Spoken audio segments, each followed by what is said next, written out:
Sad se postavlja pitanje, da li se može Snješko Bijelić, da se analogno dozvoli pravljenja lutaka, dozvoli i pravljenje Snješka Bijelića. Sa koje strane? Sa strane, što uglavnom Snješko Bijelić pravi djeca. I djeca se time igraju. I to je dječja zabava.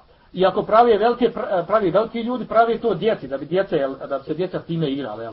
Uglavnom, ako to prave velike osobe, ozbiljne velike osobe, onda dovodimo u pitanje njihovu ozbiljnost i njihov uzrast i doraslost da se time bave i zabavljaju i igraju. Uglavnom, pravljenje Snješka Bijelića od snijega, naravno, je uglavnom osobina djece i time se bave i djeca. Pa se postavlja pitanje, da li je ispravna analogija pravljenja Snješka Bijelića na dozvolu pravljenja lutki djevojčicama.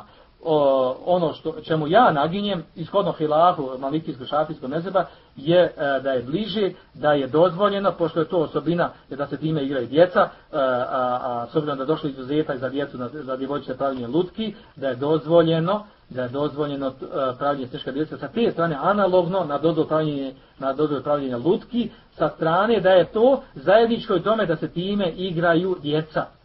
A u tome je došao izuzetak za djevojčice. Allah zna najbolje. U tome je došao izuzetak.